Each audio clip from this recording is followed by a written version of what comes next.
আসলে আমি নোয়াখালী থেকে এসেছি। অনেক আমার ড্রাইভাররা সবাই নোয়াখালী থেকে এসেছে অনেক উৎসাহ নিয়ে খেলাটা উপভোগ করব। খেলাটা শুরু হওয়ার সময় ছিল আপনার দুপুর 1টায়, কিন্তু খেলাটা শুরু হয়নি। কেন শুরু হয়নি?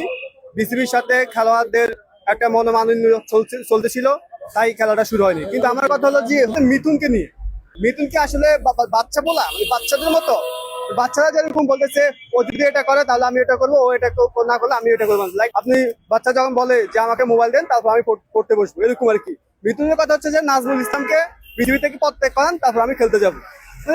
ওদের কনসেপ্টটা কি বাচ্চাদের মতো না? আর সব থেকে বড় কথা হচ্ছে যে ওদের সাথে ওদের যদি ঝামেলা হয়ে থাকে তাহলে ওরা সুন্দর করে বসে এটা মিটমাট করুক। তার জন্য তো খেলা অফ করে রাখা তো কোনো দরকার মনে করি না। এই যে এত দর্শক এত দূর দূরান্ত থেকে এসেছে, টাকা খরচ করে টিকিট কেটেছে, তাদের তো খেলা উপভোগ করতে দেওয়া উচিত, তাই না? তাদেরকে খেলা উপভোগ করতে না দিয়ে তারা কি করতেছে? টিম টিম হোটেলে বসে আছে, তারা কেউ আসেনি মাঠে। এটা খুবই আমি তীব্র নিন্দা জানাই, এবং আমি চাই যেন এটার একটা সলিউশন ঘটে এবং পরের ম্যাচগুলো যেন আমরা ভালোভাবে দেখতে পারি। আমি নোয়াখালী থেকে এসেছি।